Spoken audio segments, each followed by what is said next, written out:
Hello दोस्तों, मैं रमनदीप आप सभी का यूपीएससी हिंदी के इस ध्रुव बैच में स्वागत करता हूं। दोस्तों, आप लोगों को पता होगा इससे पहले ध्रुव बैच के अंतर्गत हमने करंट अफेयर्स की जो सीरीज स्टार्ट की थी उसमें जनवरी मंथ का हमने एक क्लास किया था, जहां पर आपने देखा होगा कि इससे पहले हमने करीब 5 से 6 टॉपिक को उसके अंतर्गत देखा था। ठीक है, आप लोग यहाँ पर देख सकते हैं ये वो सभी टॉपिक्स थे जिनको हमने पिछली क्लास में कंप्लीट कर लिया था। ठीक है, e governance, Bharat Sri Lanka China जो ट्रायंगल बन रहा था, भारत में जो अनएम्प्लॉयमेंट था और जो शहरी गैस वितरण नेटवर्क था, इन सभी टॉपिक्स को हमने पिछली क्लास में कंप्लीट किया हुआ था। इसके साथ ही साथ दोस्तों आप लोगों को पता है कि आज की जो हमारी क्लास है उसमें हम लोग जनवरी मंथ के जो बचे हुए टॉपिक्स हैं, इन टॉपिक से कैसे प्रश्न मेंस परीक्षा में बन सकते हैं उसको समझने का प्रयास करेंगे। उसके साथ ही साथ इन प्रश्नों के माध्यम से जो टॉपिक हम लोग को यहाँ पे, ठीक है, जो यहाँ पर टॉपिक हम लोग को लिखने रहते हैं, जैसे आपका प्रश्न मानिए कोई भी बनाए इन सभी टॉपिक्स में से, इन सभी टॉपिक्स में आप कौन सी एग्जांपल ऐड कर सकते हो। जैसे कि आपने देखा होगा पिछली जो ई गवर्नेंस की क्लास थी वहां पर हमने बहुत सारे एग्जांपल्स को देखा था, बहुत सारे देशों के, बहुत सारे जिलों के, सूरत के, इन सबके एग्जांपल्स को हमने देखा था। तो उनके आधार पर ही हम कोई भी टॉपिक को पढ़ेंगे तो वहां पर एग्जाम्पल, फैक्ट जिनको कि आप अपने उत्तर में शामिल कर सकते हो उनको हम यहाँ पर देखने का प्रयास करेंगे। आप लोगों को पता है दोस्तों, ध्रुव बैच के अंतर्गत जीएस की जो प्रॉपर क्लासेस थी वो क्लासेस अपने टाइम पर चल रही थी। कुछ बैच में क्लासेस समाप्त हो चुकी है, कुछ बैचेस में क्लासेस अभी कंटिन्यू प्रोसेस में चल रही हैं। ठीक है, उनका प्रॉपर शेड्यूल बना हुआ है। उसके साथ ही साथ करंट अफेयर्स की सीरीज के अंतर्गत फरवरी माह का जो करंट अफेयर्स है वो सत्यप्रकाश सर ने कंप्लीट करा दिया था, और कल अप्रैल माह का जो करंट अफेयर्स है उसकी भी एक क्लास वहां पर ले ली गई थी। ठीक है, तो आज हम लोग जनवरी माह का करंट अफेयर्स को कंप्लीट करेंगे। उसके बाद अगली क्लास जो मैं लूंगा वहां पर मार्च के करंट अफेयर्स को हम लोग कंप्लीट करने का प्रयास करेंगे। ठीक है, तो चलिए स्टार्ट करते हैं टॉपिक से, सीधे सीधे देखते हैं हमारा पहला टॉपिक आज क्या कह रहा है। आज टॉपिक है भारतीय पर्यावरण सेवा। ठीक है, आप लोग यहां पर सोच रहे होंगे कि सर ये सुप्रीम कोर्ट का फोटो यहां पर क्यों लगा हुआ। दरअसल हुआ क्या कि जो सुप्रीम कोर्ट है उसने केंद्र सरकार से, सेंट्रल गवर्नमेंट से ये पूछा है कि क्या हम जो हमारी नौकरशाही व्यवस्था है उसके अंतर्गत हम भारतीय पर्यावरण सेवा, इंडियन एनवायरमेंट सर्विस नाम का कोई सेवा स्टार्ट नहीं कर सकते, ताकि हमको एक प्रकार के स्पेशलिस्ट, एक प्रकार के विशेषज्ञ हमको इस दिशा में प्राप्त हो सके और हम अपने कार्य को सही प्रकार से कर सके। ठीक है, आपको पता होगा, अगर नहीं पता तो नोट कर लीजिए आप लोग कि 2014 ईस्वी में, ठीक है, 2014 में एक कैबिनेट सचिव थे जिनका नाम था टीएस सुब्रमण्यम। ठीक है, इनके द्वारा एक सिफारिश की गई थी, उन्होंने कहा था कि भारतीय पर्यावरण सेवा को हमको स्टार्ट करना चाहिए। लेकिन इसके बाद हुआ क्या, दरअसल इसके बाद जो संसद की स्थायी कमेटी बनी, ठीक है, पार्लियामेंट की जो कमेटी बनी, उस कमेटी ने कहा कि नहीं, ये चीज हमको अभी नहीं करना चाहिए, क्योंकि इससे होगा क्या कि बहुत सारी अखिल भारतीय सेवा के अंतर्गत बहुत सारी सेवाएं हो जाएंगी, बहुत सारी सेवाओं की बहुलता हो जाएगी। इसके कारण से कोई भी कार्य सही प्रकार से नहीं हो पाएगा, जो भी निर्धारित उद्देश्य होंगे हमारे, वो उद्देश्य वहां पर पूरे नहीं हो पाएंगे, ऐसा कहा हमारी पार्लियामेंट्री कमेटी ने। लेकिन अब फिर से 2022 में सुप्रीम कोर्ट ने केंद्र सरकार से पूछा है कि क्या आपको यह उचित नहीं लगता है कि हमको एक इस अलग से भारतीय पर्यावरण सेवा बना देनी चाहिए। ये पूरा घटना है। अब समझिए इसका मेंस से कैसे लिंक करना है हम लोग को, और मेंस में जो प्रश्न बनेगा उसका डिमांड क्या होगी, वहां पर हम लोग को उत्तर कैसे लिखना है। ठीक है, आप देखिए अगर दोस्तों समझेंगे बात को, हो क्या रहा दरअसल इस समय पूरे भारत में, ठीक है, पर्यावरण और वन को लेकर के बहुत सारी समस्याएं आ रही हैं, उनके बहुत सारे विनाश हो रहे हैं। कार्यपालिका जो है वो बहुत एक तरीके से निष्क्रिय अवस्था में पर्यावरण को लेकर के, कोई भी कार्य सही प्रकार से नहीं हो पा रहा है। अगर हम देखें तो जैसे केन बेतवा लिंक का जो यूपी का बहुत सक्सेसफुल प्रोजेक्ट माना जाएगा, जिसको यहाँ पर इन्होंने स्टार्ट किया है, उस प्रोजेक्ट के अंतर भी मध्य प्रदेश का एक जो पन्ना टाइगर रिजर्व है उसके समाप्त होने की, उसके डूबने की आशंका जाहिर की जा रही है। आपको पता होगा जो अभी प्रेजेंट टाइम की गवर्नमेंट है वो बहुत सारी टेक्नोसेंट्रिक गवर्नमेंट हो चुकी है। ठीक है, जब बीजेपी और शिवसेना की सरकार थी, ठीक है, तो महाराष्ट्र में वहां पर जो आरा जंगल था उस जंगल को काटा गया। आपको पता है आरा जंगल के माध्यम से पूरे मुंबई में एक बहुत मतलब हवा का जो क्लीननेस है ना, जो हवा को साफ किया था, वो आरा जंगल इसमें बहुत महत्वपूर्ण भूमिका निभाता था। लेकिन आरा जंगल में रातों रात वहां पर हजारों पेड़ काट दिए गए सिर्फ विकास के नाम पर। अब प्रश्न यही उठता है, क्या हम विकास और पर्यावरण में किसको चुनने का प्रयास करेंगे और किसको लेकर के हम आगे बढ़ेंगे। इसके लिए सुप्रीम कोर्ट ने केंद्र सरकार से यह पूछा है कि आप एग्जैक्टली मुझे बताइए कि क्या भारतीय पर्यावरण सेवा इसलिए हमको आवश्यक नहीं लगती है, क्योंकि जो अभी की कार्यपालिका, जो अभी का पूरा सिस्टम है, एक तरीके से इसको लेकर के बहुत बुरी तरीके से निष्क्रिय माना जा रहा है। ठीक है, तो ये पूरी घटनाक्रम है, ये पूरा सिनेरियो यहां पर उत्पन्न हुआ है। इस संदर्भ में इस पूरे टॉपिक को यहां पर हम लोग देखेंगे, जो यहां पर प्रश्न बन सकता है। अब समझिएगा, ये तो था पूरी कहानी, ये जो आप लोगों को मैंने यहां पर एक छोटी सी स्टोरी सुनाई है, ये तो एक अलग चीज थी।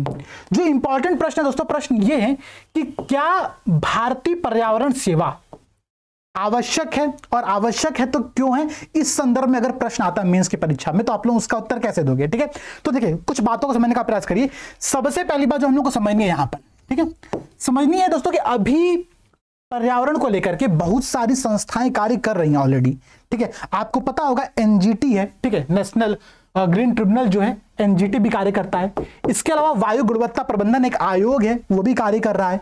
इंडियन फॉरेस्ट सर्वे, भारतीय वन सेवा जो है वो भी इस दिशा में कार्य करती रहती है। लेकिन इन सभी संस्थाओं के होने के बावजूद आप जानते हैं दोस्तों क्या हो रहा है, समस्या ये उत्पन्न हो रही है कि जो हमारी पूरी व्यवस्था है वो पर्यावरण को लेकर के प्रतिक्रियावादी है, मतलब रिएक्शन दे रही है, कोई एक्शन नहीं ले रही है। जैसे मानिए कुछ घटना घटी तो उसके पश्चात ये जो पूरा सिस्टम, ये सिस्टम एक्शन ले रहा कि नहीं ये गलत था, इसको आप सही करिए। जबकि करना ये चाहिए था दोस्तों हम लोगों को कि हम लोग को इन्वायरमेंट को लेकर के पहले से एक प्लानिंग लेकर के चलनी चाहिए। हम अभी जो काम कर रहे हैं वो प्रतिक्रियावादी दृष्टिकोण को अपनाते हुए कर रहे हैं, जबकि हम लोग को होना चाहिए एक सक्रिय दृष्टिकोण। ठीक है, कि हम पहले से एक्टिव रहें कि हमको इस संदर्भ में क्या कार्यवाही करनी है, इस संदर्भ में इस जंगल को बचाने के लिए हमको कौन सी प्लानिंग करनी चाहिए। अगर ये विकास प्रोजेक्ट चल रहा है तो इस विकास प्रोजेक्ट को लेकर के क्या क्या समस्याएं उत्पन्न हो सकती है, इसकी प्लानिंग हमको पहले करनी चाहिए। लेकिन हो इसका एग्जैक्टली उल्टा हो रहा है। ठीक है, अभी जो संस्थान है उनकी यही समस्या है। तो पहला कारण अगर आपसे कोई पूछता है कि नए एक इस भारतीय पर्यावरण सेवा की आवश्यकता क्या है, तो इसका आप सिंपल सा एक्सप्लेनेशन दे सकते हो कि जो वर्तमान व्यवस्था है वो बहुत ज्यादा अक्षम अवस्था में, ठीक है, वो सही प्रकार से कार्य नहीं कर पा रही है। ठीक है, उसके पास कोई ऐसा प्रॉपर सॉल्यूशन नहीं है जिसको लेकर के हम आगे बढ़ सके। ठीक है, इन सभी संस्थानों के बावजूद लगातार भारत में पर्यावरण और इन सब चीजों को लेकर के संकट देखने को मिला है। इन पर्यावरण का क्षरण जो है बहुत तेजी से बढ़ रहा है। ठीक है, तो पहला पॉइंट आपका ये हो गया। दूसरा पॉइंट आप क्या बता सकते हो भाई? दूसरा पॉइंट ये बताओ कि पर्यावरण संबंधी शासन के लिए जो इन्वायरमेंट गवर्नेंस होता है उस गवर्नेंस की दिशा में आपको चाहिए विशेषज्ञ।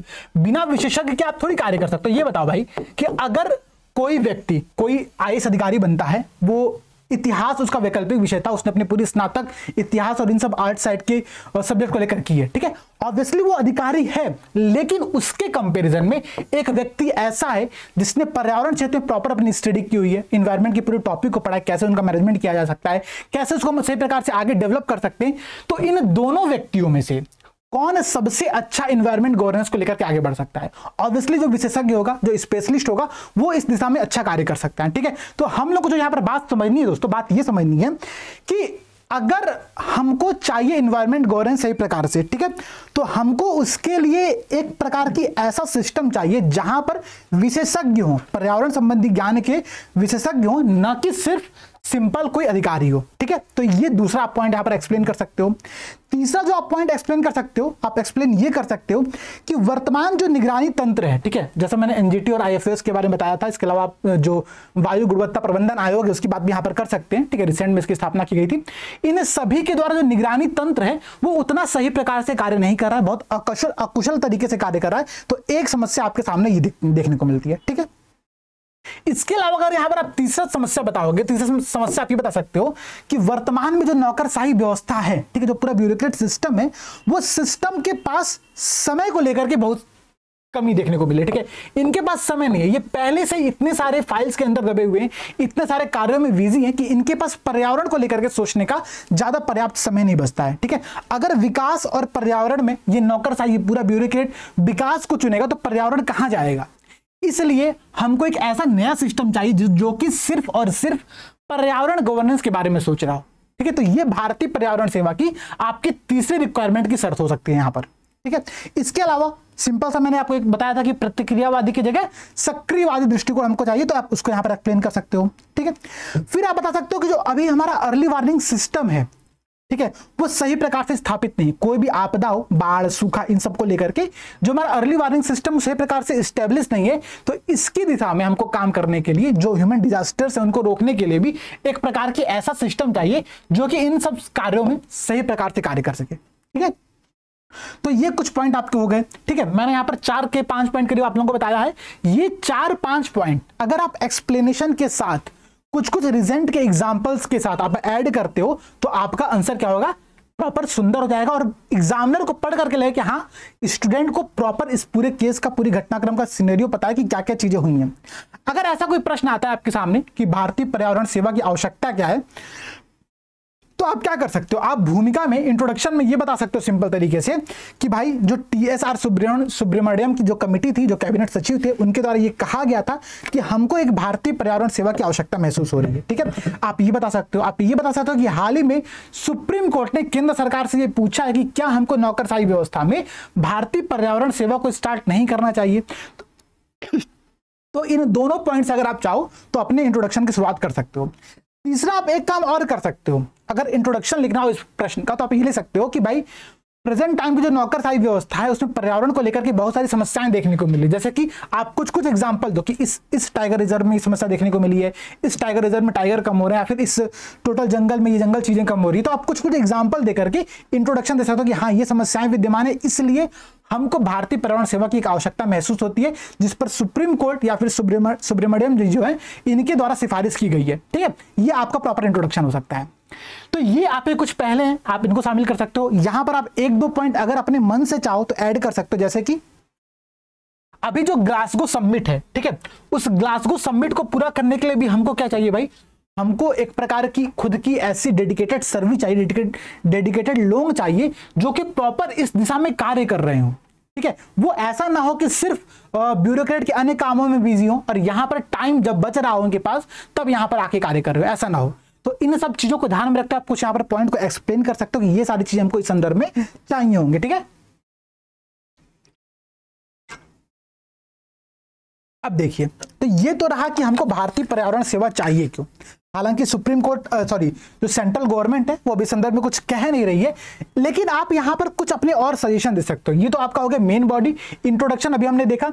अगर आपसे कोई पूछे कि इस संदर्भ में आप कंक्लूजन क्या दोगे या फिर कुछ सजेशन आपसे मांगा तो आप क्या दोगे, तो सजेशन आप दे सकते हो सिंपल सा कि भाई जो केंद्र सरकार है, ठीक है, उसको राज्यों के साथ मिलकर के इस दिशा में बहुत सारे कार्य करने चाहिए।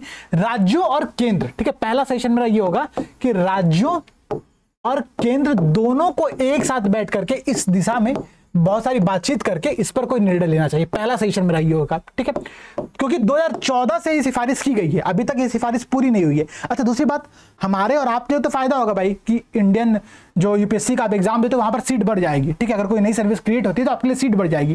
तो ये मेन बॉडी में मत लिख देना आप लोग, ठीक है, ये वहां पर डिमांड नहीं है। दूसरी बात, यहां पर आप कुछ सजेशन और दे सकते हो। सजेशन क्या दे सकते हो, मैं एक सजेशन ध्रुव के हर क्लास में मैंने बताया हुआ है आप लोगों से कि स्टेक होल्डर, ठीक है, मल्टी स्टेक होल्डर अप्रोच को आप फॉलो करें। ठीक है, जितने भी हितधारक हैं उन सभी हितधारक के साथ बैठ करके, जैसे कि राज्य हो गया, केंद्र हो गया और अन्य हितधारक जो भी आपको यहां पर नजर आते हैं, ठीक है, उन सभी हितधारक के साथ बैठ करके प्रॉपर बातचीत करो, सोचो कि इस दिशा में हम क्या और कार्य कर सकते हैं। ठीक है, एक तो सॉल्यूशन ये हो गया। दूसरा सॉल्यूशन आप ये दे सकते हो कि भाई ये जो इंडियन एनवायरनमेंट सर्विस होगा, इस सर्विस में अगर हम थोड़ा प्रयास करें तो ग्रामीण पृष्ठभूमि से, ठीक है, क्योंकि ग्रामीण पृष्ठभूमि का जो युवा होता है, जो लोग होते हैं, वो पर्यावरण के बहुत ज्यादा प्रेमी होते हैं। तो अगर आप चाहें तो पर्यावरण सेवा के लिए ग्रामीण पृष्ठभूमि के लोगों को आकर्षित कर सकते हैं। और इससे सॉल्यूशन क्या निकलेगा कि जो वर्ग अंतराल है, जो शहरी और ग्रामीण क्षेत्र का जो वर्ग अंतराल है, जो गैप एक क्रिएट हो चुका है, वो गैप वहां पर समाप्त हो सकता है।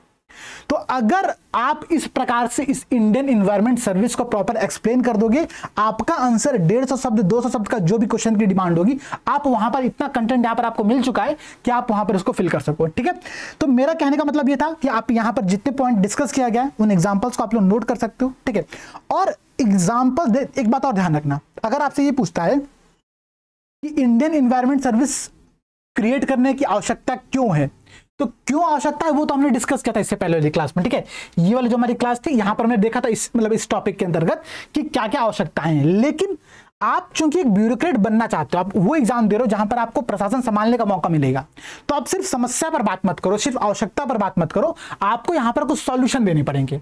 सॉल्यूशन क्या दोगे आप, तो सॉल्यूशन दोगे भाई कि राज्य और केंद्र एक समन्वित प्रयास करें दिशा के अंतर्गत, जो मल्टी स्टेक होल्डर अप्रोच है उसको हम यहां पर फॉलो करें, जो ग्रामीण पृष्ठभूमि के लोग हैं उनको हम इस सर्विस के लिए आकर्षित कर सकते हैं, और इससे जो ग्रामीण और शहरी जो वर्ग अंतराल है उस अंतराल को हम समाप्त कर सकते हैं। ठीक है, ये कुछ पॉइंट हो गए। अगर आप कुछ यहां पर और अपना दिमाग लगा सकते हो तो आप एक पॉइंट और ऐड कर सकते हो, क्या, एसडीजी से इसको लिंक कर दो प्रॉपर। ठीक है, सस्टेनेबल डेवलपमेंट गोल से आप लिंक करके एक कंक्लूजन दे सकते हो। तो ये कुछ कंक्लूजन के पार्ट थे, आप इस प्रकार से कंक्लूजन को लिख सकते हो।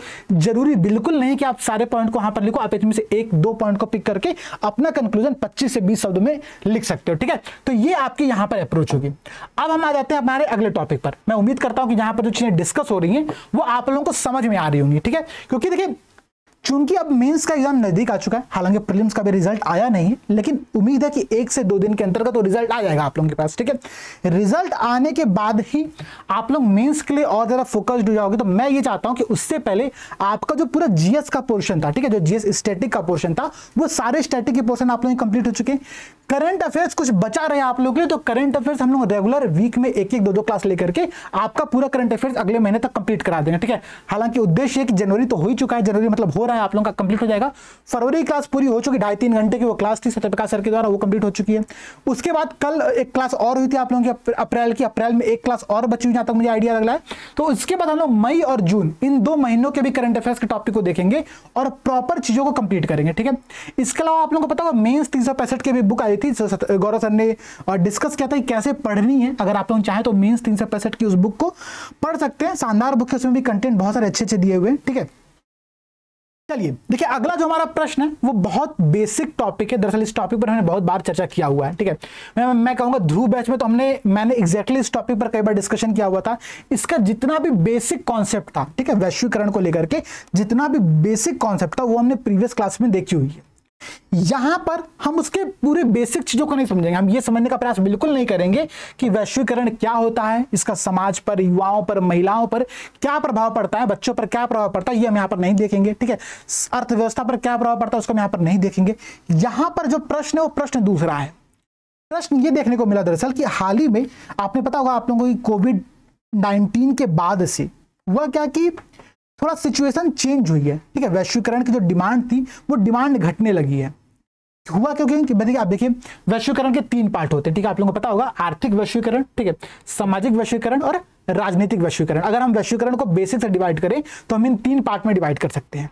ठीक है, अभी कोविड-19 का इस वैश्वीकरण पर बहुत बुरा प्रभाव पड़ा है।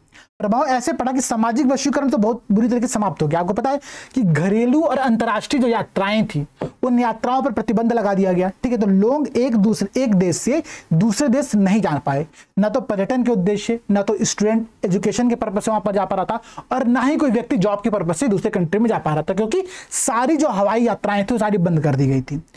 अब इसके साथ ही साथ एक समस्या और उत्पन्न हुआ, जितने लोग बाहर रह रहे थे वो बाहर से भाग करके इंडिया में वापस आ गए। ठीक है, ऑपरेशन, बहुत सारे ऑपरेशन चले, ऑपरेशन वंदे मातरम, गंगा, ऐसे कुछ ऑपरेशन चले गए जहां पर कोविड-19 के बाद लोगों को भारत में वापस लेकर के आया गया। ठीक है, इन सभी के कारण से भारतीय जो थे या फिर जो अन्य देश के जो लोग भी थे वो अपने अपने देश में वापस लौट गए। तो वैश्वीकरण की जो सामाजिक पृष्ठभूमि है, जो सामाजिक बैकग्राउंड है इसका पूरा, वो थोड़ा कमजोर पड़ता दिख रहा है कोविड-19 के बाद से। एक समस्या ये है। ठीक है, इसके बाद से ही भाई कुछ और समस्याएं उत्पन्न हुई। जो राजनीतिक दोषारोपण है कोविड-19 के बाद, आपको पता होगा कि जो WHO की भूमिका थी कोविड-19 के संदर्भ में वो बहुत संदिग्ध पाई गई। WHO चाइना को दोष नहीं दे रहा है, अमेरिका कह रहा है कि नहीं चाइना को ही दोषी माना जाए। ठीक है, इन सब संदर्भ में बहुत सारे मुद्दे उठे, WHO की प्रासंगिकता पर भी सवाल उठा। तो अगर किसी अंतरराष्ट्रीय संस्थान पर प्रश्न चिन्ह उठता है, इसका मतलब क्या हुआ कि वैश्वीकरण पर एक प्रश्न चिन्ह उठ रहा है, लोग वैश्वीकरण से पीछे हटने का प्रयास कर रहे हैं। जैसे आप देखिए तो ब्रिटेन जो था वो ब्रेक्जिट कर गया। ठीक है, जो अमेरिका और चाइना है इन दोनों में ट्रेड वार स्टार्ट हो गया। ये सब समस्याएं क्यों उत्पन्न हुई? क्योंकि हर व्यक्ति, हर कंट्री अपने देश को प्राथमिकता देना चाह रहा है। ठीक है, इंडिया आत्मनिर्भर भारत की तरफ आगे बढ़ रहा है, अमेरिका जो है USA फर्स्ट की तरफ आगे बढ़ रहा है। इन सब समस्याओं के कारण से ये समस्या उत्पन्न हुआ कि जो राजनीतिक वैश्वीकरण की दिशा थी वो भी थोड़ी कमजोर पड़ती दिखी है। ठीक है, हालांकि इस दिशा में ऐसा नहीं है कि हर व्यक्ति, हर कंट्री वैश्वीकरण से पीछे हट रहा। आपको पता है कि भारत जो था पूरे कोविड के टाइम पर भारत ने बहुत सारी वैक्सीन्स गरीब देशों को फ्री में डिस्ट्रीब्यूट किया था। ये भारत की एक बहुत अच्छी पहल थी और ये वैश्वीकरण का एक बहुत अच्छा एग्जाम्पल भी था। लेकिन उल्टा भी सत्य हो रहा है कि बहुत सारी कंट्रीज वैश्वीकरण से पीछे हटने का प्रयास कर रहे हैं। अमेरिका बहुत सारी अंतर्राष्ट्रीय संस्थाओं से वापस पीछे हटता है, कभी वापस शामिल होता है, उसकी पूरी प्रक्रिया लगातार चल रही है। तो एक तरीके से वैश्वीकरण के स्लो डाउन की बात हो रही है कि जो वैश्वीकरण था, जो ग्लोबलाइजेशन था, उसमें कुछ कुछ जो प्रोसेस है उसका वो स्लो हुआ है और लोग इस प्रोसेस से पीछे हटने का प्रयास कर रहे हैं। इसका एक कारण और है, वो कारण बहुत इंपॉर्टेंट है और वो कारण हम लोग को समझना भी चाहिए। हुआ क्या कि जो आर्थिक वैश्वीकरण है ना, उस पर बहुत ज्यादा प्रश्न चिन्ह लगा है। अगर हम रिसेंट का एग्जाम्पल देखें, आप देखिए जो रशिया और यूक्रेन का वार है, ठीक है, या फिर जो श्रीलंका की क्राइसिस है, इन सब के साथ ही साथ यूएसए में जो है वहां की जो फेडरल बैंक है उसने अपने यहाँ का रेट बढ़ाया, जो भारत का जो पूरे महंगाई दर है वो बढ़ने लगा। भारत के जो रुपए की जो करेंसी की जो वैल्यू है वो बहुत डाउन होने शुरू होगी डॉलर के कंपैरिजन में। ये सब क्या है? ये सब आर्थिक वैश्वीकरण का नकारात्मक प्रभाव है। भाई हम पूरे जब देश पूरे विश्व में एक हो गए, तो अगर पूरे विश्व में कहीं पर भी इकोनॉमिकल लेवल पर समस्या उत्पन्न होगी तो उसका इंपैक्ट भारत पर भी पड़ेगा। ये बात समझने वाली है, ठीक है। और अभी रिसेंट में जो भारत में महंगाई बढ़ रही, जो भारत में रुपए की वैल्यू डाउन हो रही है, उसका कारण क्या है? उसका कारण यही है। इसके साथ ही साथ अगर आप देखोगे दोस्तों, तो जो फॉरेन इन्वेस्टर्स थे, ठीक है, भारतीय शेयर मार्केट में जितने भी फॉरेन इन्वेस्टर थे पिछले 1 साल से, ठीक है, ये लगातार शेयर मार्केट से पैसे निकाल रहे हैं। और समस्या क्या उत्पन्न हो रही है? समस्या उत्पन्न ये हो रही है कि इसके कारण से, ठीक है, इसके कारण से जो भारत की पूरी वैल्यू है शेयर मार्केट की वो बहुत डाउन हो रहा है, ठीक है, निफ्टी सेंसेक्स सब बहुत डाउन हो रहे हैं। और समस्या उत्पन्न क्या हो रही है कि यहां पर जो लोगों ने पैसे इन्वेस्ट किए हुए उनको घाटा उत्पन्न हो रहा है।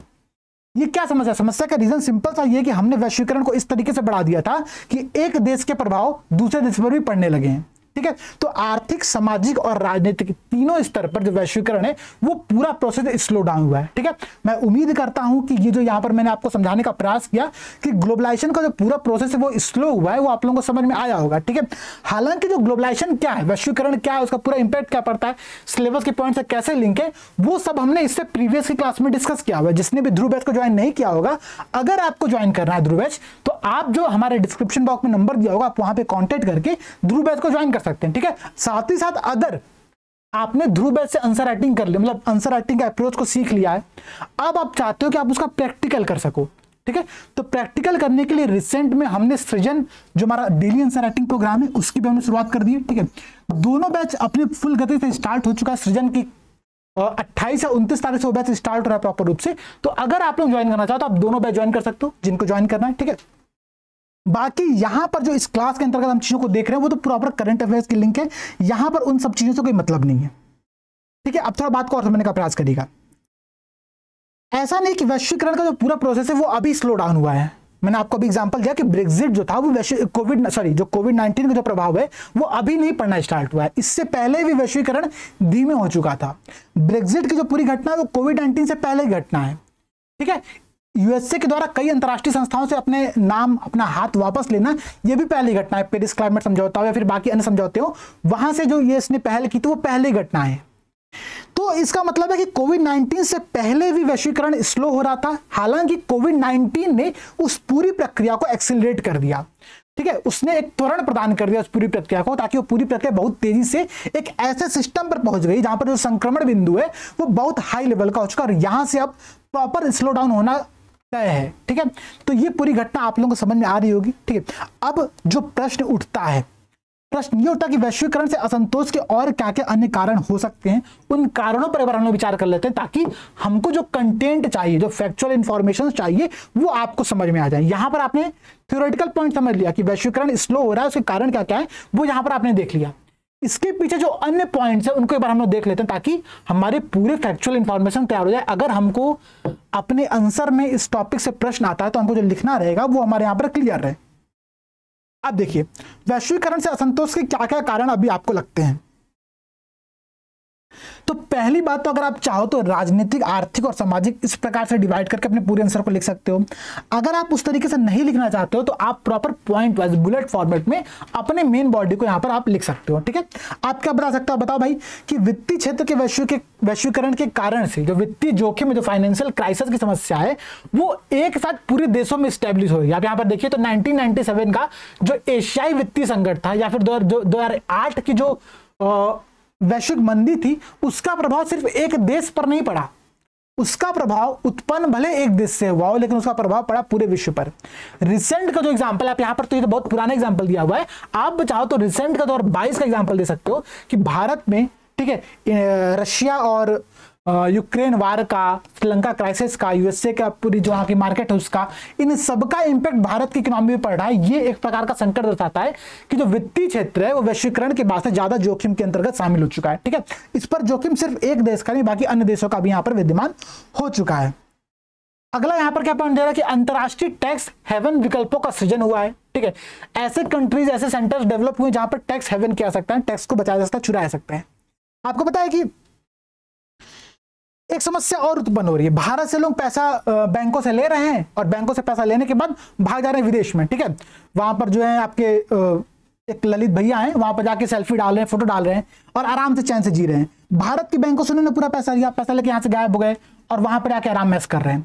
तो ये समस्या क्या उत्पन्न हुई? समस्या वैश्वीकरण की ही तो देन मानी जाएगी कि भाई जो व्यक्ति भारत में रहता है वो भारत से भाग करके दूसरे जगह चला गया, क्योंकि वैश्वीकरण बहुत अच्छा था, एक कनेक्टिविटी बहुत अच्छी थी हर जगह को लेकर के, तो ये समस्या वहां से उत्पन्न हुई है। ठीक है, दूसरा बता सकते हो कि भाई राजनीतिक नेताओं के द्वारा, जो पॉलिटिशियंस है उनके द्वारा संरक्षणवाद का पूरा कॉन्सेप्ट एक्सप्रेस किया गया है। ठीक है, अगर हम देखें थोड़ा सा इसको समझने का प्रयास करें तो यूएसए में भी वही घटनाएं हो रही हैं। ठीक है, आप देखें तो यूएसए और चाइना का जो पूरा सिस्टम था, जो ट्रेड वार था, वो भी वही घटना का एग्जांपल था। ठीक है, और आप सोचिए तो भारत में भी जो हम आत्मनिर्भर भारत, मेक इन इंडिया को चले, हालांकि भारत की आत्मनिर्भर भारत का जो पूरी संकल्पना है वो इतनी छोटी नहीं है।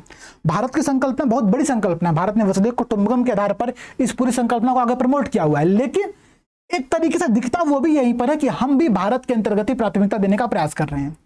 ठीक है, इसके अलावा भाई समस्या और भी उत्पन्न हो रही है। जो चाइना कंट्री है, चाइना ने क्या किया, वन बेल्ट वन रोड के साथ ही साथ जो उसका पूरा सिस्टम था लोन देने का, ठीक है, कि लोन देकर किसी भी कंट्री को अपने पक्ष में झुका लो, उसके बाद श्रीलंका में जो क्राइसिस उत्पन्न हुआ उसका सबसे बड़ा एग्जाम्पल क्या है, यही है चाइना के द्वारा। तो ये भी वैश्वीकरण का एक नकारात्मक प्रभाव माना जाएगा। ठीक है, आप ये बता सकते हो कि वैश्वीकरण के बाद से जो परिवहन को लेकर के जीवाश्म ईंधन की जो डिमांड थी, उस डिमांड ने ग्लोबल वार्मिंग को बहुत प्रमोट किया और कई पर्यावरण संबंधी चिंताओं को डेवलप किया है। अगर आप देखो तो BBIN समझौता जो था हमारा, ठीक है, भारत, भूटान, इंडिया, नेपाल, ऐसे कुछ 4 जो कंट्रीज थी, ठीक है, बांग्लादेश, भूटान, इंडिया, नेपाल, इन 4 कंट्रीज में से भूटान ने अपना नाम वापस क्यों ले लिया? क्योंकि भूटान ने कहा कि अगर हम इस प्रोजेक्ट के अंतर्गत शामिल होते हैं तो हमारे देश में पर्यावरण को लेकर के बहुत सारी समस्याएं उत्पन्न हो सकती हैं। भूटान बहुत ज्यादा इन्वायरमेंट फ्रेंडली कंट्री मानी जाती है। ठीक है, और अगर ये रोड प्रोजेक्ट यहां पर स्टार्ट होता तो भूटान के अंतर्गत बहुत सारी समस्याएं उत्पन्न होती, इसलिए वहां की जो पार्लियामेंट है उसने इससे अपने आप को बाहर करने का प्रयास किया। ठीक है, आप देखो तो अन्य सारे भी जो समस्याएं उत्पन्न हो रही हैं, ठीक है, जैसे कि समाज का जो मैकडोनाल्डाइजेशन है, ठीक है, फास्ट फूड को लेकर के, सोच को लेकर के, वो सब चीज यहां से डेवलप हो रही है। WTO की जो डिमांड है, WTO की जो वार्ताएं हैं, WTO की जो जितने भी रूल्स रेगुलेशंस है, उनका लगातार कंट्री के द्वारा उल्लंघन करने से WTO का जो महत्व है वो भी कम होता दिख रहा है। तो एक अंतर्राष्ट्रीय संस्थान जिसको स्थापित किया गया है, अगर उसका महत्व डाउन होगा, इसका मतलब क्या हो रहा है कि वैश्वीकरण से लोग एक साथ रहने का प्रयास नहीं कर रहे हैं यहाँ पर। ठीक है, तो ये सारे पॉइंट है। अगर आप चाहो तो इन सभी चीजों को एग्जांपल अपने यहाँ ऐड कर सकते हो और अपने आंसर में दे सकते हो। यहाँ पर इससे पहले मैं इस असंतोष के कारण से पहले मैंने जो कोविड-19 से लिंक करते हुए आपको सामाजिक, राजनीतिक और आर्थिक वैश्वीकरण स्लो डाउन के प्रोसेस को समझाया था। अगर आप चाहो तो आप उसको भी वहां पर लिंक कर सकते हो और अपने पूरे आंसर को यहाँ पर ऐड कर सकते हो। ठीक है, यहाँ पर अगर आप थोड़ा सा और प्रयास करो, ठीक है, तो अगर आप कंक्लूजन में क्या देने को मिलेगा आपको, अगर पूछा जाए कि वैश्वीकरण स्लो डाउन हो रहा है, इसके संदर्भ में आप लोग कंक्लूजन देना हो तो आप उस प्रश्न में कंक्लूजन क्या दोगे?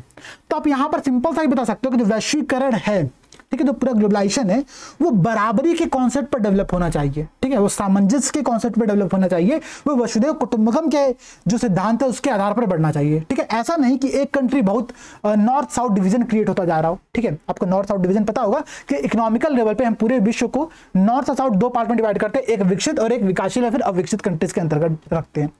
ये समस्या क्यों उत्पन्न हुई? क्योंकि वैश्वीकरण का एक नकारात्मक दिशा हमने पकड़ी।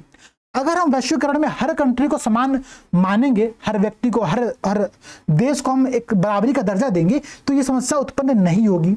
साथ ही साथ समाज में जितनी भी विविधताएं हैं, ठीक है, चाइना, यूएसए, हर कंट्रीज की विविधताओं का सम्मान करना चाहिए। जो अंतर्राष्ट्रीय संस्थाएं बन रही हैं उनमें हर देश को एक समान वोट का अधिकार मिलना चाहिए, तभी जाकर के उन संस्थाओं की जो वैल्यू है वो हर कंट्री कर पाएगा। ठीक है, तो ये वैश्वीकरण के स्लो डाउन को लेकर के अगर आपको कुछ सॉल्यूशन देना हो, कुछ कंक्लूजन देना हो, तो आप ये पॉइंट वहां पर ऐड कर सकते हो। ठीक है, देखिए इसका मतलब समझिएगा मेरा इससे पहले हमने सारी क्लास में सारी चीजों को डिस्कस किया हुआ है। यहां पर हम सिर्फ वो चीजें समझ रहे हैं जो कि फैक्चुअल इंफॉर्मेशन है, जिनका आप अपने आंसर में प्रयोग कर सकते हो, जिनको आप लिख करके अपने आंसर को और थोड़ा क्लियर कर सकते हो, सुंदर बना सकते हो। ठीक है, तो हमने जीएस की क्लास में सारे टॉपिक को देखा हुआ है, सिलेबस के हर एक पॉइंट को हमने देखा था, आपको यहां पर पता होगी, हमने सिलेबस के एक पॉइंट को वहां पर डिस्कस किया था। यहां पर हम लोग बस करंट अफेयर्स टॉपिक को लिंक करने का प्रयास करें ताकि आप लोगों को एग्जांपल्स, आप लोगों को कुछ कुछ फैक्ट आप लोगों को एक्स्ट्रा मिलते रहे और आप लोग अपने आंसर को वहां पर अच्छे से लिख सको। ठीक है, देखिए अगला जो टॉपिक है हमारा दोस्तों, हमारा जो अगला टॉपिक है वो इलेक्ट्रिक व्हीकल्स को लेकर। ठीक है, इलेक्ट्रिक व्हीकल्स पर भी क्लासेस हुई हैं। इलेक्ट्रिक व्हीकल्स पे मुझे लगता है सृजन में क्वेश्चंस किया गया, ध्रुव का मुझे एक्जैक्टली याद नहीं आ रहा है, लेकिन एक बार यहाँ पर हम देखते हैं कि इलेक्ट्रिक व्हीकल्स का टॉपिक न्यूज में क्यों है, और उससे भी जो बड़ा प्रश्न है कि इलेक्ट्रिक व्हीकल्स होते क्या है। ठीक है, तो इलेक्ट्रिक व्हीकल्स यहां पर डेफिनेशन नहीं दिया हुआ है। इलेक्ट्रिक व्हीकल्स होते दरअसल क्या है कि जो इंटरनल कंबशन का सिस्टम होता है, जो आंतरिक दहन का सिस्टम होता है, उस सिस्टम के जगह पर ये जो पूरे इलेक्ट्रिक व्हीकल्स होते हैं ये इलेक्ट्रिक मोटर से संचालित होने वाले वाहन होते हैं। ठीक है, इसमें जनरली हम लोग लिथियम आयन बैटरी या फिर अन्य चीजों का प्रयोग करते हैं ताकि जो हमारा पूरी इलेक्ट्रिक व्हीकल्स है उसमें हम जीवाश्म ईंधनों का प्रयोग ना कर सके। ठीक है, अभी भारत सरकार का एक लक्ष्य है, लक्ष्य ये कि 2030 तक भारत सरकार 30% इलेक्ट्रिक व्हीकल्स को ले आना चाहती है मार्केट में। ये भारत सरकार ने यहां पर लक्ष्य तय किया हुआ है। ठीक है, ये लक्ष्य नोट कर लीजिएगा आप लोग। अगर इलेक्ट्रिक व्हीकल्स पे प्रश्न बनता है तो आप लोग अपने प्रश्न में, ठीक है, अपने उत्तर में अंतर्गत, या फिर आप इंट्रोडक्शन में जाओ तो इंट्रोडक्शन में, या फिर कंक्लूजन में जाओ तो कंक्लूजन में, ये लक्ष्य बता सकते हो कि 2030 तक भारत सरकार 30% इलेक्ट्रिक वाहन मार्केट में चाहती है। ठीक है, ये एक लक्ष्य है। और आपको पता है कि जो भी हमारे नितिन गडकरी जी है, ठीक है, जो सड़क राजमार्ग मंत्रालय हैं के मंत्री हैं, वो इस दिशा में बहुत सारे कार्य कर भी रहे हैं। ठीक है, भारी वाहन और उद्योग मंत्रालय जो है और अन्य जितने भी मंत्रालय, इन सभी मंत्रालयों के साथ मिल करके सरकार प्रेजेंट टाइम में इलेक्ट्रिक व्हीकल्स को लेकर बहुत सारे प्रयास कर रही है। तो इस प्रयास के अंतर्गत सरकार का एक लक्ष्य ये है कि 2030 तक हम करीब 30% इलेक्ट्रिक व्हीकल्स को बेच सके मार्केट के अंतर्गत। ठीक है, ये एक लक्ष्य है। साथ ही साथ आपको पता होगा कि भारत का ग्लासगो के अंतर्गत जब मोदी जी वहां पर गए थे COP26 के अंतर्गत, वहां पर उन्होंने पंचामृत का एक टारगेट सेट किया था अपना। ठीक है, उसके अंतर्गत भी जो हमको अगर नेट जीरो एमिशन का लक्ष्य को प्राप्त करना है तो हमको चाहिए कि हमको इलेक्ट्रिक व्हीकल्स पर शिफ्ट होना पड़ेगा। ये हमारी रिक्वायरमेंट है, ये हमारी जरूरत बन चुका है। ठीक है, तो इलेक्ट्रिक व्हीकल्स की इन सब बातों को समझिए। जो प्रश्न जनरली उत्पन्न हो सकता है इलेक्ट्रिक व्हीकल्स को लेकर के, वो प्रश्न ये बन सकता है कि इलेक्ट्रिक व्हीकल्स को लेकर भारत सरकार कौन कौन से प्रयास कर रही है। ठीक है, इलेक्ट्रिक व्हीकल्स को लेकर के भारत सरकार कौन कौन से प्रयास कर रही है, एक प्रश्न बेसिक सा ये बन सकता है। तो मैं यहां पर पहले प्रयास को डिस्कस कर लेता हूं, फिर इलेक्ट्रिक व्हीकल्स को लेकर के क्या क्या समस्याएं उत्पन्न हो सकती है, उन समस्याओं को एक बार हम लोग देख लेंगे, तो हम लोग का ये पूरा टॉपिक यहां पर तैयार हो जाएगा। ठीक है, देखिए पहला पॉइंट, अभी मैंने आप लोगों को बताया ग्लासगो में जो मोदी जी वहां पर गए थे, तो मोदी जी ने इलेक्ट्रिक व्हीकल्स को लेकर के एक समझौता किया था, एक पोर्टल की शुरुआत किया था जिसका नाम था ई अमृत पोर्टल। ठीक है, ई अमृत पोर्टल। तो अगर आप इलेक्ट्रिक व्हीकल्स को लेकर के भारत सरकार की पहल पूछी जाती है तो आप बता सकते हो कि ग्लासगो समिट के अंतर्गत भारत सरकार ने ई अमृत पोर्टल लॉन्च किया, जो कि सभी इलेक्ट्रिक व्हीकल्स के लिए एक मंच प्रदान करता है और यहां से उन सबकी कार्य किया जा सकता है। ठीक है, पहला पॉइंट ये हो गया। दूसरा पॉइंट क्या बता सकते हो आप लोग कि national electric mobility mission plan 2020। ठीक है, इस पॉइंट को यहां पर आप ऐड कर सकते हो कि national electric mobility mission plan 2020 एक सरकार की ये पहल और है। इसके अलावा आप लोगों को पता है कि फेम इंडिया करके भारत सरकार ने एक पहले स्टार्ट की है, फेम या faster adaptation of the mobility of electric vehicles करके है। इसका 2.0 संस्करण भी अभी स्टार्ट हो चुका है, तो फेम 2.0 को यहां पर आप कोट कर सकते हो। ठीक है, कि faster adaptation and manufacturing of the hybrid and the electric vehicles, ये एक पहल सरकार की यहां पर और है। इस दिशा में सरकार की कुछ राज्य सरकारों की एक स्पेशल पहल है। उन पहल को अगर आप चाहो तो नोट कर सकते हो कि कई राज्य सरकारें ऐसी हैं जैसे कि यूपी सरकार और केरल सरकार, दो सरकार का नाम मुझे याद आ रहा है, इन दोनों सरकार ने अपने यहां पर स्पेशल इलेक्ट्रिक व्हीकल्स को लेकर के पॉलिसी को डेवलप किया हुआ है। ठीक है, तो केरल और यूपी, इन दो स्टेट का एग्जांपल आप लोग दे सकते हो कि इन दोनों के द्वारा एक प्रॉपर खुद की पॉलिसी यहां पर डेवलप की गई है। ठीक है, अगर आप यूपीपीसीएस की तैयारी करो तो ऐसे कुछ पॉइंट आपके लिए ज्यादा बेनिफिशियल होंगे, आप अपने आंसर में ऐड करते हो तो एग्जामिनर को भी अच्छा लगेगा।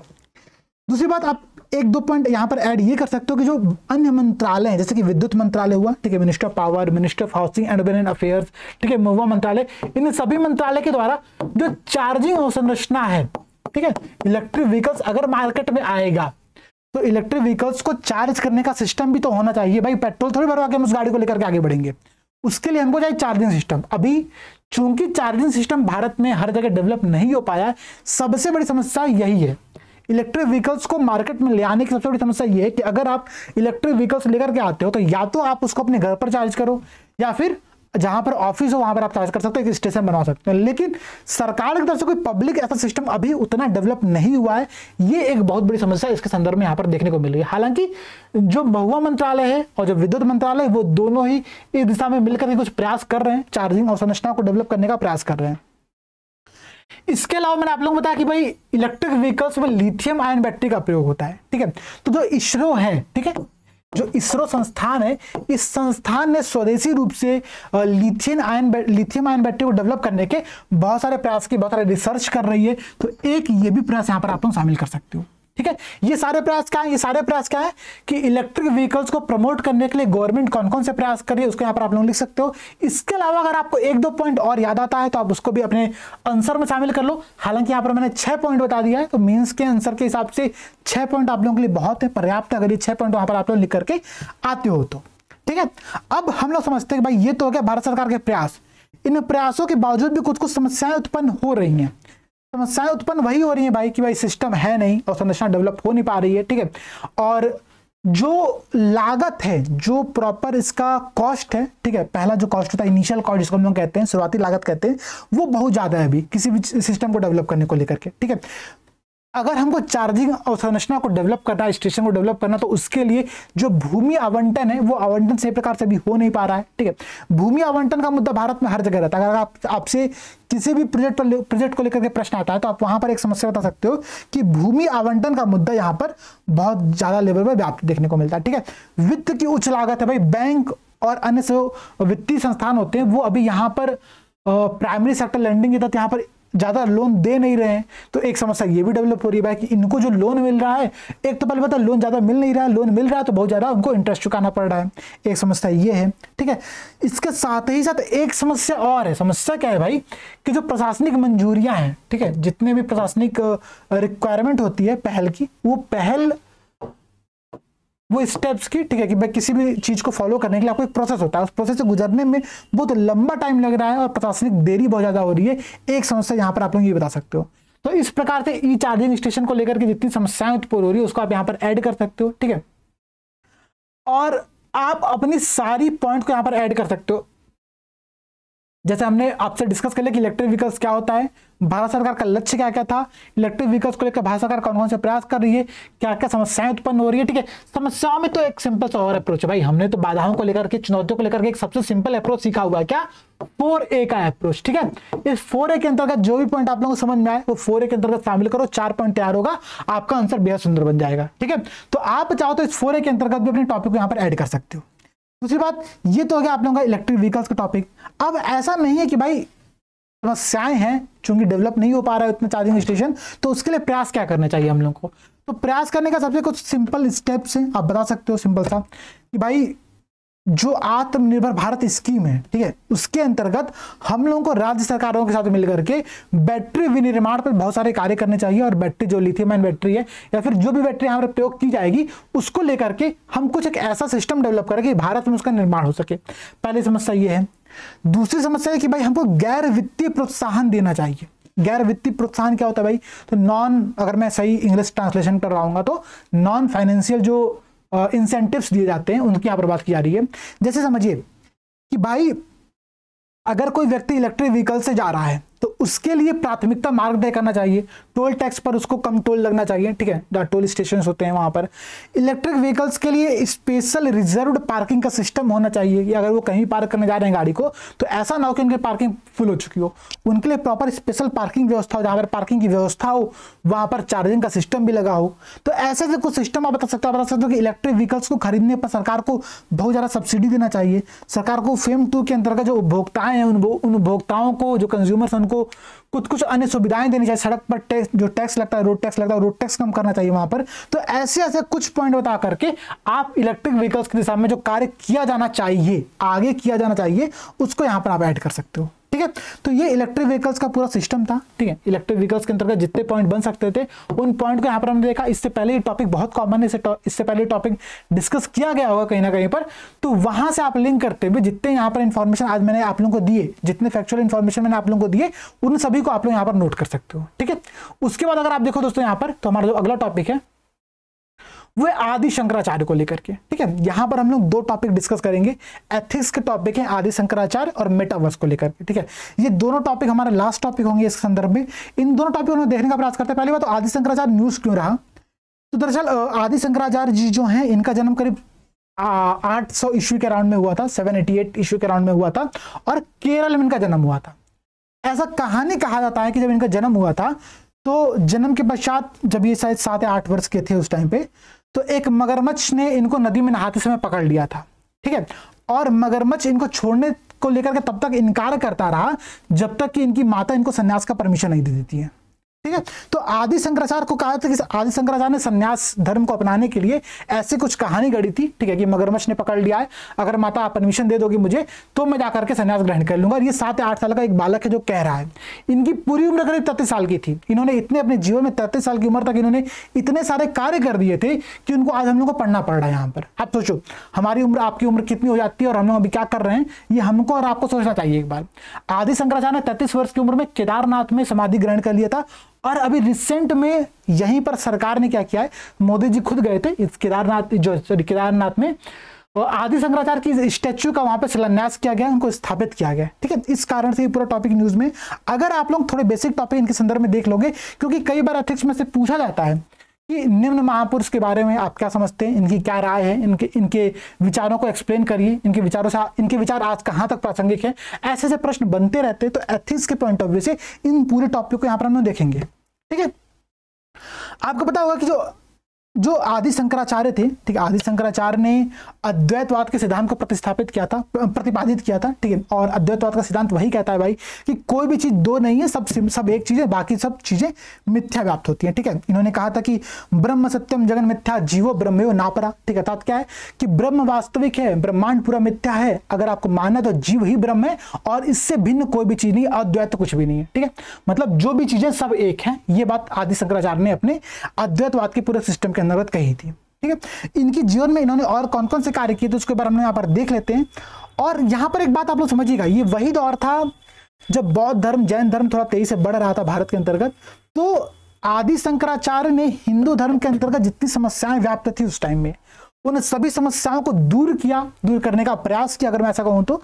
और बौद्ध धर्म के ये बहुत ज्यादा विरोधी थे, ठीक है। और हिंदू धर्म को पुनर्जीवित करने के लिए इन्होंने बहुत सारे प्रयास किए थे। और बौद्ध धर्म को जो लोकप्रियता, एक ऐसा टाइम था जब बौद्ध धर्म बहुत लोकप्रिय हो रहा था, उस टाइम पे इन्होंने हिंदू धर्म को वापस से रिफॉर्म किया था। तो ये पॉइंट यहाँ पर हम लोग को समझना चाहिए, इनकी महत्व को समझना चाहिए। अब हम लोग देखते हैं कि आदि शंकराचार्य का इनके पूरे जीवन के अंतर्गत कौन कौन से योगदान समाज के अंतर्गत दिया गया है, उसके बारे में हम देख लेते हैं, ठीक है। अगर प्रश्न बनेगा तो प्रश्न यहीं से बनेगा, या फिर अगर प्रश्न नहीं भी बनता, एक बात और समझिएगा आप लोग,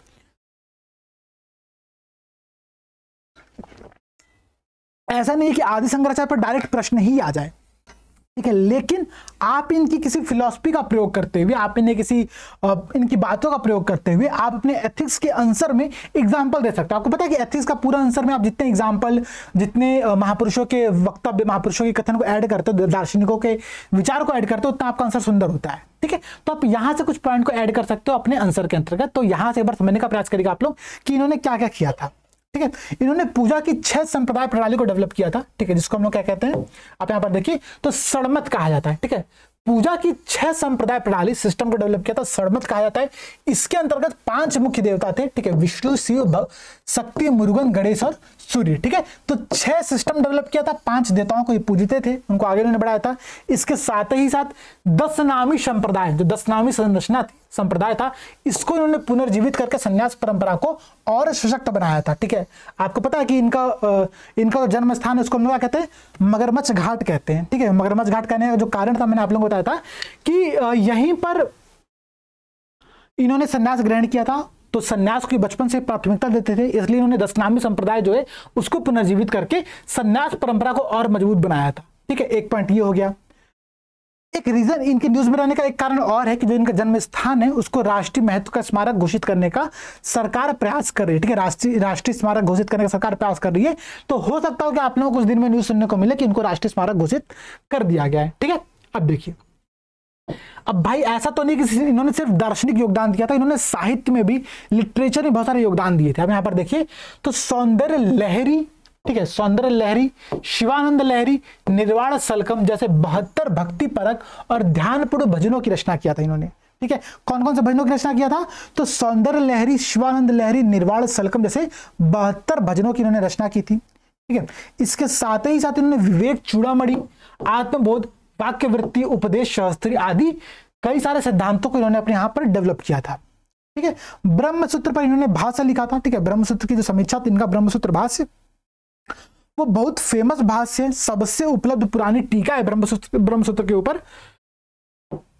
तो एक पॉइंट यहां पर आप लोग देख सकते हैं, ब्रह्मसूत्र भाष्य की इन्होंने यहां पर रचना किया था। ठीक है, इसके अलावा भगवत गीता पर भी इन्होंने टीका टिप्पणी किया था, भाष्य लिखा था। ठीक है, भाष्य लिखा था इन्होंने, 18 भाष्य लिखे थे टोटल, जिसमें ब्रह्मसूत्र और भगवत गीता भी शामिल था। ठीक है, इसके अलावा भज गोविंदा स्तोत्रम, निर्वाण शतकम, ठीक है, निर्वाण शतकम जो यहाँ पर था आप लोगों का, इनको भी इन्होंने रचना की थी भजन के अंतर्गत। ठीक है, इसके अलावा मैंने आप लोगों से बताया कि जिस टाइम पर ये जन्म लिए थे उस टाइम पे बौद्ध और जैन धर्म बहुत तेजी से बढ़ रहा था। उसके बढ़ने का जो रीजन है बौद्ध और जैन धर्म का, वो आपको पता है कि उस टाइम में जो ब्राह्मण विरोधी जो संरचना थी वो डेवलप हो रही थी। कारण उसके बहुत सारे थे कि भाई ब्राह्मणों की संरचना के अंतर्गत बहुत सारी समस्याएं व्याप्त थी। तो उन समस्याओं को तोड़ने के लिए बौद्ध और जैन धर्म का विकास बहुत तेजी से हो रहा था, बहुत तेजी से लोकप्रिय हो रही थी। उस टाइम पर इन्होंने जो धर्म के अंदर का जितनी समस्याएं व्याप्त थी उन समस्याओं पर इन्होंने प्रहार किया था और उन समस्याओं को तोड़ने का प्रयास किया था। इन्होंने हिंदू धर्म के अंतर्गत जो रूढ़िवादिता थी, ठीक है, जो पुरानी सोच थी, जो कर्म कांड की बातें होती थी, जो औपचारिकता होती थी, उन सभी को तोड़ने का प्रयास किया था। ठीक है, ये बात ध्यान दीजिएगा आप लोग। इसके अलावा जो बौद्ध और जैन के धर्म के उत्पन्न होने से जो हिंदू धर्म को चुनौती मिली थी, उस चुनौती का सामना करने का इन्होंने प्रयास किया था।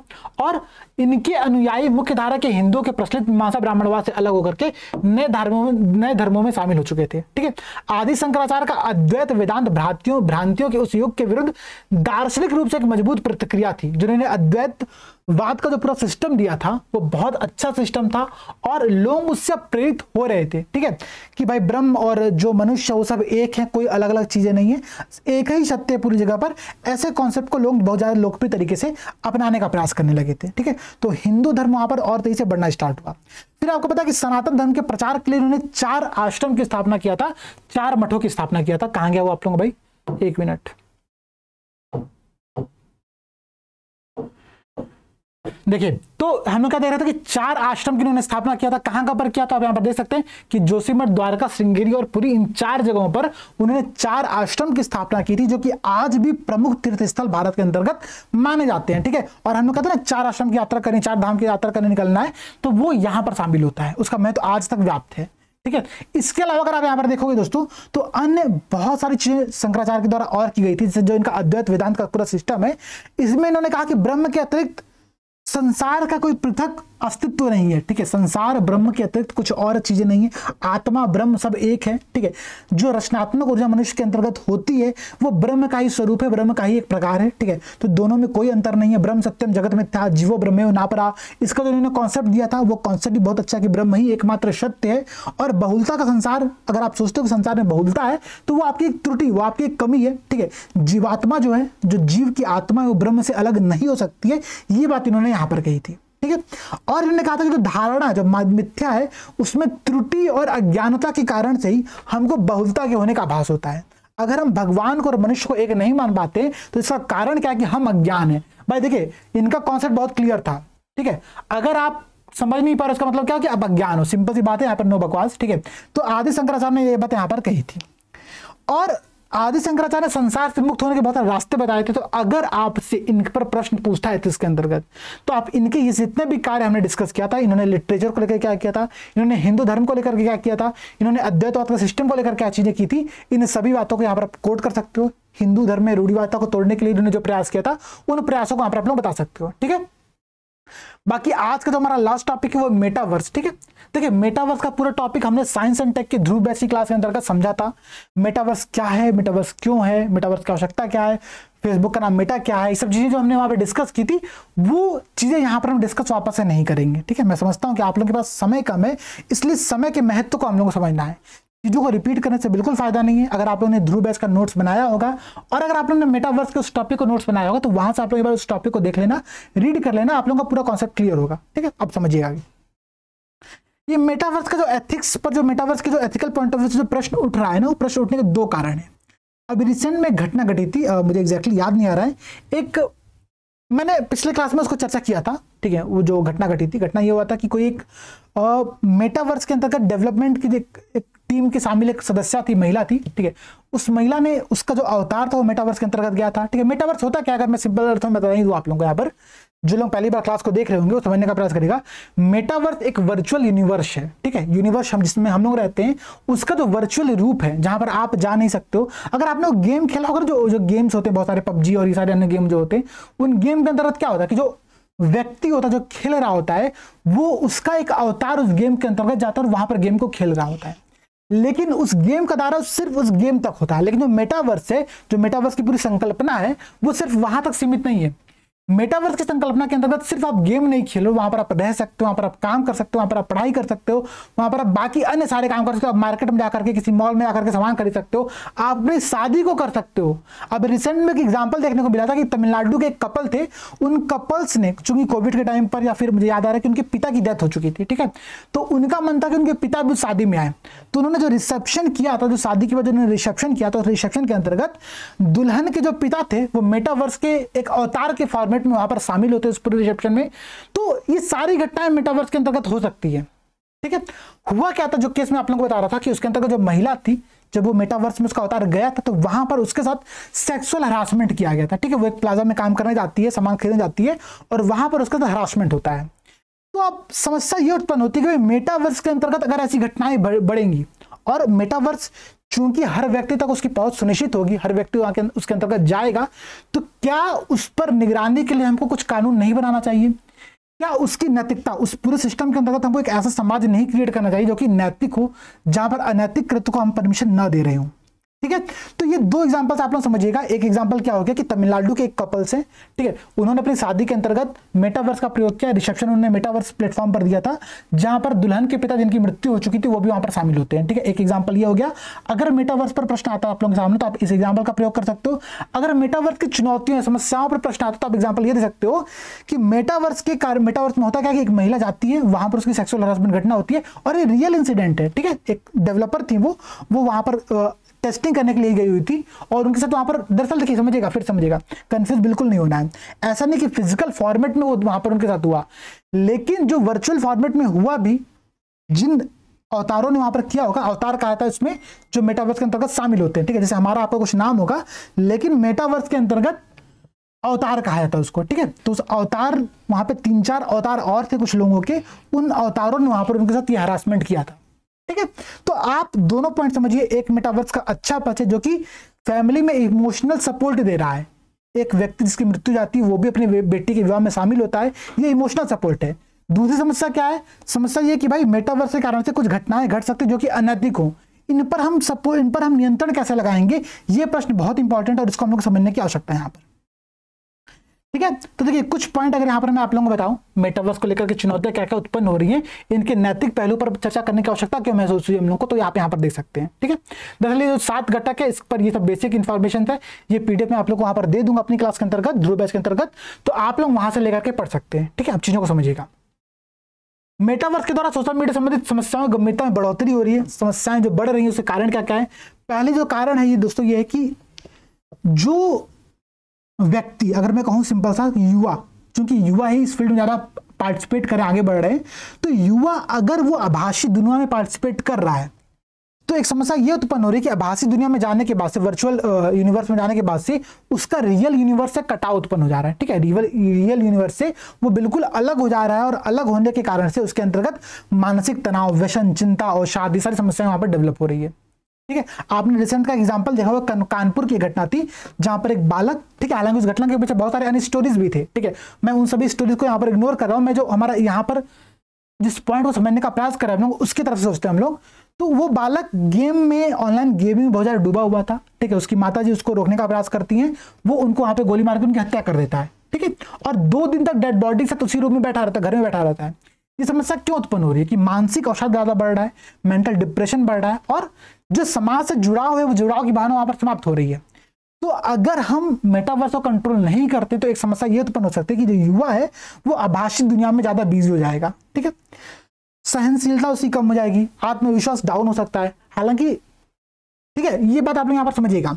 इसके अलावा कुछ घटनाएं और घट सकती हैं भाई। क्या हो सकता है कि जो संतुलन बनाना है रियल लाइफ और वर्चुअल लाइफ में, उसमें कठिनाई हो सकती है।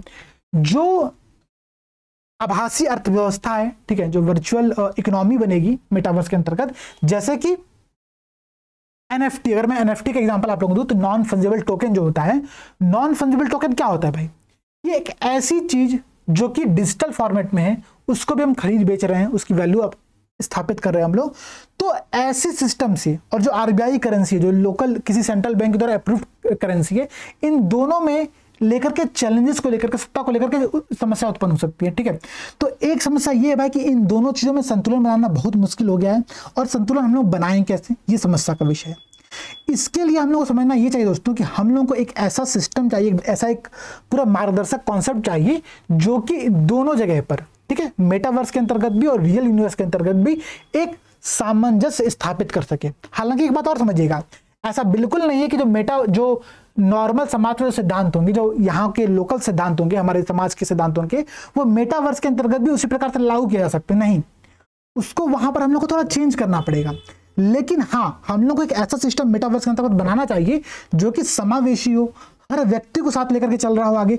सबसे बड़ी बात है सुरक्षित हो भाई, ऐसा ना हो कि वहां पर भी कोई व्यक्ति, कोई महिला, कोई बच्चा असुरक्षित महसूस कर सके, ठीक है। तो हम लोग को आवश्यकता है कि हम लोग को इन सभी पहलुओं को एक साथ समझने की आवश्यकता है, और हम लोग को एक ऐसा मार्गदर्शक सिद्धांत डेवलप करने की आवश्यकता है जो कि मेटावर्स के अंतर्गत सभी पहलुओं पर बात कर सके। वहां पर नियम कानून क्या क्या होंगे उन पर बात कर सके। यहां पर आप देखिए तो यहां पर वो सारे पॉइंट यहां पर दिए हुए हैं। क्या क्या पॉइंट दिया हुआ है कि आत्मसम्मान और सुरक्षा की भावना हो भाई। तो सुरक्षा की भावना, तो वही बात आप एग्जाम्पल वहां से ऐड कर सकते हो, जो एग्जाम्पल मैंने आप लोगों को दिया था अभी, ठीक है। कि ऐसा ना हो कि भाई वहां पर भी हरासमेंट हो रहा हो, तो फिर हमको इस यूनिवर्स में और उस मेटावर्स में अंतर क्या रह गया भाई? अगर यहां पर तो हरासमेंट होता ही है, यहां पर तो हरासमेंट इतना कॉमन हो चुका है कि अगर आप सुबह का न्यूज़पेपर उठाओ तो आपको डेली 4-5 घटनाएं पढ़ने को मिलती है, और आप लोग बिल्कुल मजे से लेकर के पढ़ करके, चाय के साथ पढ़ करके उस पेपर को रख देते हो, ठीक है। फिर आपकी पूरी जिंदगी में उसका कोई असर नहीं पड़ता है।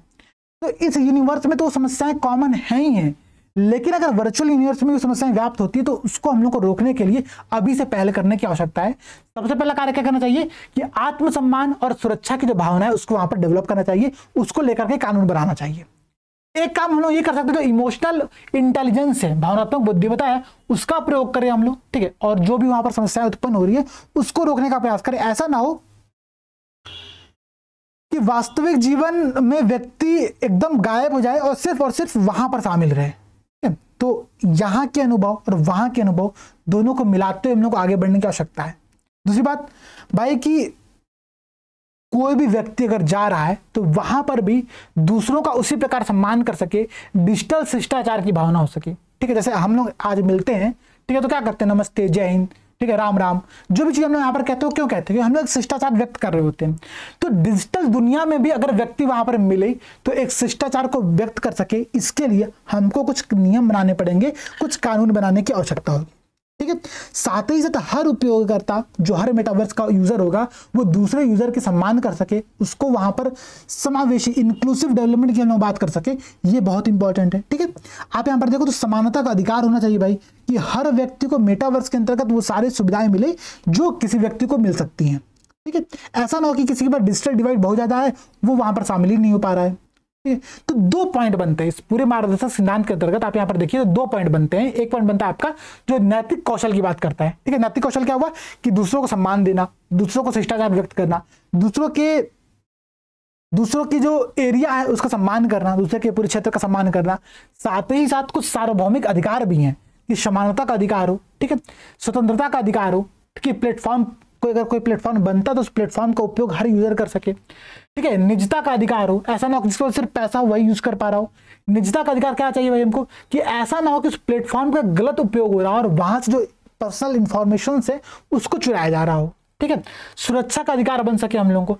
अगर कोई व्यक्ति ठीक है। अगर कोई व्यक्ति जो मेटावर्स में शामिल हुआ था, अगर वो अपनी इंफॉर्मेशन को वहां से वापस लेना चाहता है, तो जो राइट टू फॉरगेट है, फॉरगेटन है, ठीक है, भूल जाने का जो अधिकार है, उसके तर्ज पर वहां पर भी मेटावर्स के प्लेटफॉर्म से छोड़ करके जाने का अधिकार प्राप्त हो।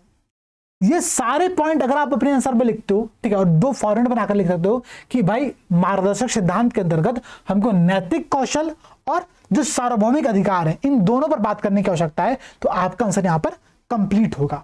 ठीक है, तो मेटावर्स के संदर्भ में सारी बातें आप लोग लिख सकते हो। मेटावर्स के संदर्भ में यहां पर अगर मैंने सजेशन नहीं दिया है तो आप लोग कुछ सजेशन ऐड कर सकते हो। सजेशन क्या बता सकते हो आप लोग, भाई बता देना सिंपल सा कि जितने, पहला तो भाई जितने मल्टी स्टेक होल्डर अप्रोच है उसको हम यहाँ पर एक साथ लेकर के बैठे हैं। जैसे कि कौन कौन स्टेक होल्डर होते हैं भाई यहाँ पर, तो जितने प्लेटफॉर्म डेवलपर होंगे, जितने उपयोगकर्ता होंगे, यूजर होंगे, जितने गवर्नमेंट्स होंगे, ठीक है, प्रशासन व्यवस्था होगी, वो सभी एक साथ बैठ करके, जितने रिसर्च करने वाले स्टूडेंट्स होंगे, वो सभी व्यक्ति एक साथ बैठ करके इस सिस्टम को डेवलप करने पर लेकर विचार करें, कैसे इसको आगे बढ़ना है, उस पर विचार करना चाहिए। ठीक है, दूसरी बात कि ये पूरा प्रोसेस, मेटावर्स को डेवलप करने का जो पूरा प्रोसेस है वो सतत हो, ठीक है, इंक्लूसिव डेवलपमेंट पे आधारित हो, सभी को साथ लेकर के चलने की विचारधारा पर आधारित हो, और यहां पर हम इनोवेशन को सपोर्ट कर सके, नवाचार को सपोर्ट कर सके। ये कंक्लूजन में आप यहां पर बात दे सकते हो कि इस प्रकार से हम लोग को मेटावर्स को आगे बढ़ाना चाहिए। ठीक है, तो मेटावर्स की संकल्पना थी, साइंस एंड टेक की क्लास में हमने उसको देखा होगा। जनवरी में जितने भी टॉपिक्स थे वो कंप्लीट हो चुके हैं, फरवरी मार्च सब आप लोगों का लाइन से होता रहेगा। ठीक है, तो जिन लोगों को ध्रुव बैच ज्वाइन करना हो ज्वाइन कर सकते हैं, जो ध्रुव बैच में ऑलरेडी होंगे वो आप लोग कमेंट सेक्शन में बताइएगा मुझे कि ये क्लास आप लोगों को कैसी लगी। ठीक है, इस क्लास के अंतर्गत जितने पॉइंट यहाँ पर हमने डिस्कस किए आप लोगों को समझ में आया कि नहीं आया, और उससे बड़ी बात कि मेंस में ये आप लोगों के लिए कितना उपयोगी हो रही है, क्या ये मेंस में आप लोगों को उतना लाभ दे पाएगी जितना आप लोग उम्मीद कर रहे हो। क्योंकि हालांकि अगर मैं आप लोगों को बताऊं तो 2021 का तो मेंस का रिजल्ट आया था, ठीक है, और जो मेरी टीम थी, ये क्लास दरअसल आप लोगों को आज से 10 दिन पहले मिल जानी चाहिए थी। ठीक है, मैं क्लियर बोल रहा हूं, नहीं मिलने का कारण ये था कि लगातार मॉक इंटरव्यू चल रहे थे। ठीक है, 2021 के मेंस का जो ध्रुव का बैच था हम लोगों का, वहां से करीब 26-7 के अराउंड जो स्टूडेंट थे वो इंटरव्यू की इनकी कॉल आई हुई थी, तो हम लोग दरअसल वहां पर बहुत ज़्यादा बिजी हो चुके थे। इसके साथ ही साथ करीब 3-5-6 स्टूडेंट ने और एप्लीकेशन दिया था मॉक इंटरव्यू के लिए, तो उनके भी वहां पर इंटरव्यू चल रहे थे, तो लगातार इधर 10 दिनों से इंटरव्यू चल रहा था, इसलिए थोड़ा टीम बिजी थी। हालांकि ये क्लास अब आप लोगों को रेगुलर मिलना स्टार्ट हो गई है, आप लोगों की सारी क्लासें रेगुलर मिलेंगी, आप लोग बिल्कुल निश्चिंत रहिए। हाँ, बस कार्य ये करना है कि जितने भी चीज़ें यहाँ पर आप लोग से डिस्कस की जाए, ठीक है, उन सभी टॉपिक्स के आप लोग प्रॉपर नोट्स बनाते चलिए, प्रॉपर आप लोग जो शॉर्ट नोट्स बना रहे हो उसको रिवीजन करते चलिए, और रिवीजन बेहद इंपॉर्टेंट है। ठीक है, रिवीजन करते चलेंगे आप लोग तो मेंस के एग्जाम जब नजदीक आएगा तो आप लोगों को परेशान होने की आवश्यकता नहीं पड़ेगी। ठीक है, तो अभी के लिए हम लोग चलते हैं यहाँ पर। जय हिंद, जय भारत, वंदे मातरम।